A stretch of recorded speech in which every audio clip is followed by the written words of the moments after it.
Righto, so we've just spoke to Mick Johnson about jerkbaiting in winter here in the impoundments, and so now we've got our pro staffer, mate, Langford. Hey, mate. How you going? Yeah, good, thanks. So, mate, so Mick going through winter now, so we thought let's get you on to, transitioning now into the spring moments and the months, and everything like that. What sort of lures do you sort of mainly use in the springtime? Yep, so what Mick would have spoken about, slower presentations on the edge and that sort of stuff for winter when the fish are a little bit lethargic. But coming out of winter, moving into spring, the fish actually get a faster metabolism with that warmer water, and they start actually chasing the bait a little bit quicker. So what I like to use is lures that are basically moving a lot faster. So, winter coming out of spring, the water temperatures are going to rise every day.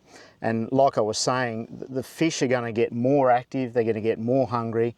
So I'm starting to throw lures that have got a bit more speed, a lot of vibration to draw those fish in and just to entice those bites. So moving a faster lure in spring is the way to go. Yep. So that water temp plays a massive role with how they're active throughout the season, don't they? Yeah, definitely. Yeah. So wintertime they're slow. So a lure that pauses a lot and stops. But going into spring, just as the water warms, you just think to yourself a little bit faster. I've got to present something to them that's not just going to sit in their face, but they actually have something to hone in on and hit with a bit of aggression. Yep. And then moving from spring into summer, that's when you can start really moving things quickly. So I guess the baits, the different baits that I use, there's all different types, but coming in from spring, I still like fishing edges, and little lures like this one, the 13 Gordito, it's a really good bait for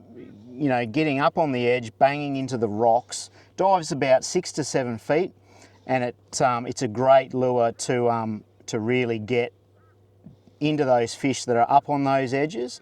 And basically I'm looking at rocky structure, clay banks, sand, all that sort of stuff.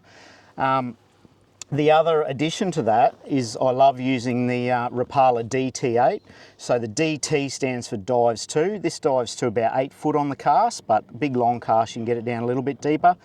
Bass are suckers for chartreuse or really bright colours, and when I'm looking at a crankbait or something that's bright like this, the Rapala DT8 is great. Same sort of scenario.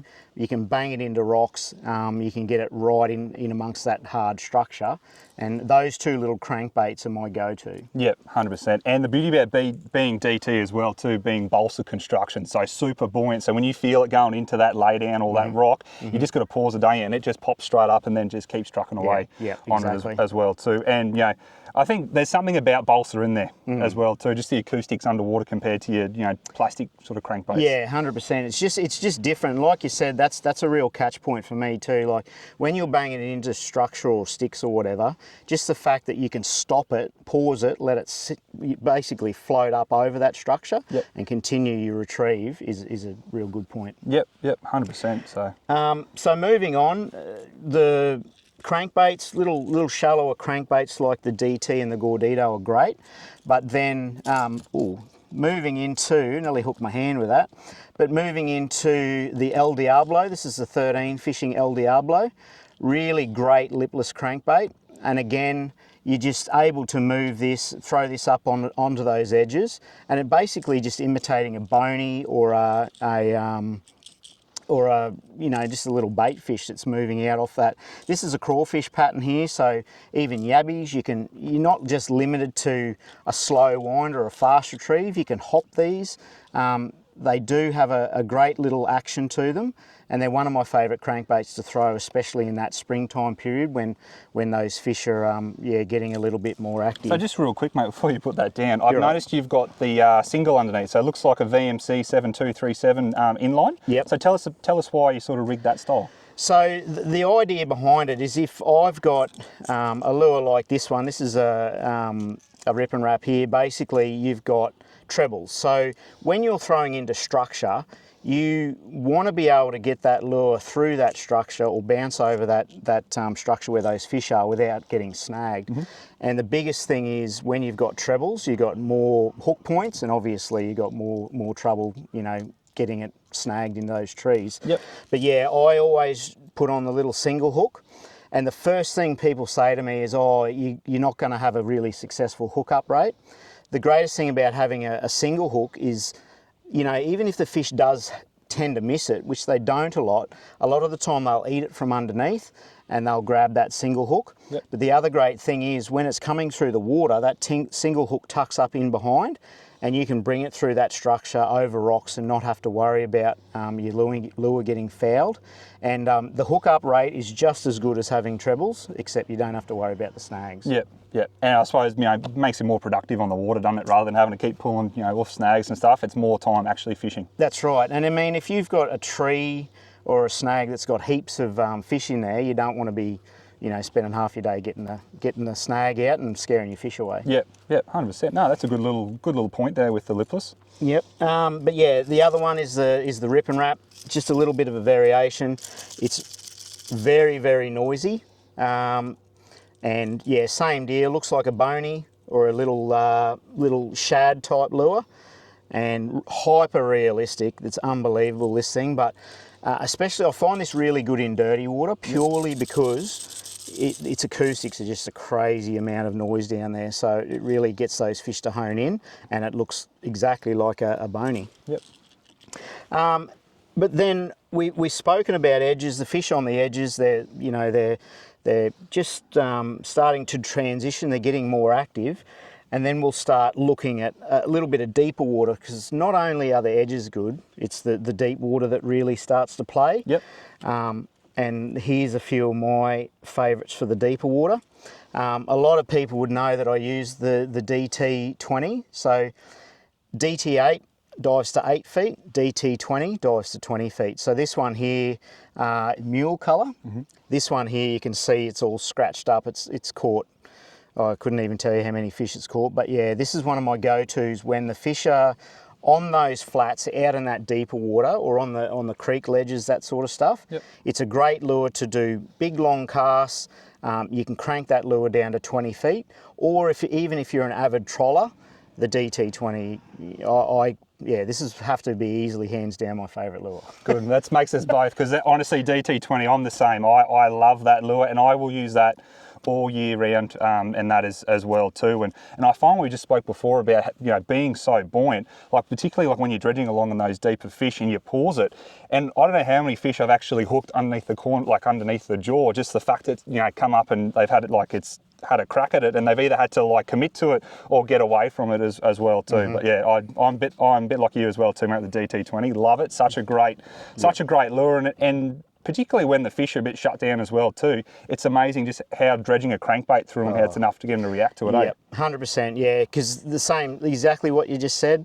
Where if I'm guiding or if I'm in a tournament and it's tough, this thing dredging on the bottom or banging across the rocks on the bottom just seems to get the bites when nothing else will. Yep. And it's proven itself time and time again. So yeah, DT20s definitely a gun bait. Yeah, and not just small bass either, like big bass. Like it seems to, if there's big bass around in a school, the DT20 just seems to find them, which is awesome. For a tournament situation, that's what you need, isn't it? It's a big fish bait, yeah, 100%. But yeah, it's the go-to. But the other go-to as well is the Rippin Blade.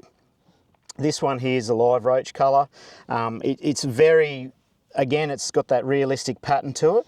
But the greatest thing about this thing is you can target, it's a sinking lure, but basically you can target those fish that are on the flats on the bottom. Yep. If you've tried a whole heap of different styled baits, the greatest thing about these is you can throw them up on the edge as a lipless crankbait.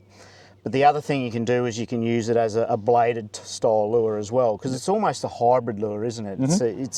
It's a lipless crankbait slash blade, and you can slow roll it off the edge, you can hop it, you can slow draw it. It's got a wicked little vibration, and it's really realistic. But a lot of the time when those fish are shut down, hopping something like this through those schools is a good way to get bit for sure. Yep, 100%. And also too, like it's silent, isn't it? So there's no rattle or anything. So if they are a bit shut down, you want something a bit more finesse sort of presentation. Yep. Throwing that through it can make a world of difference, eh? Yep, exactly right. Yeah, but it just gives you, there's so many different options that you've got with these baits. But finally, the simple soft plastic is, this is VMC Grip R jig head. It's a half ounce. Half ounce is just that perfect weight to be able to target those fish down in 20 to 35 feet. And the greatest thing about this is obviously big lead weight. You've got a Crush City Suspect there in budgie colour, and you can just crawl these along the bottom super slow, or depending on their mood, you can burn it through the school, you can hop them, you've got so much versatility in a soft plastic. Yeah, it's one of my favourite baits, but like I was saying, springtime, fish are able to, they're wanting to chase bait, and this is a really great imitation of a gar fish or even just a bony. But yeah, gar, anywhere that has gar, smelt, bonies, that sort of stuff, yeah, these suspects are the go. And this is another reason why I throw them is a day like today, starting to head into spring, and I'm keen to throw them about. Yep, 100%. And the beauty about the Suspects being TPE, you can nearly have that one plastic for the whole day, can't you? Like, they are so durable. And particularly when the school fish, you don't want to be, because you've got a duration of time, haven't you? When those bass are biting, that, you don't want to be going, pulling one out and go pulling another one back on. You can just fish it, fish after fish, and it'll hold up as well too. So, but no, that's awesome, Matty. No, well, thanks heaps, mate, for going through all the Rapala baits that you love to use, particularly going into springtime. And mate, you are a charter here in southeast Queensland. If anyone wants to book a charter with you, mate, what's the best way to get in contact with you? So it's pretty simple. We've got a website. It's australianfreshwaterfishing.com. I can show you around all the dams in southeast Queensland. Typically Somerset, Boondoomba, Bioki, Peterson, but we'll cater a trip to suit whatever people want to learn, whether it's sounder tuition skills, targeting different species. We'll cater a charter to suit our clientele. Yeah, awesome. No, too easy. Thanks so, Matty. Appreciate that. And thanks everyone for watching. So if you want to go out in springtime and get some bass, make sure you go to your local Rapala stockist, get some of these favourites Rapalas that Matt uses, and get out there and crush it.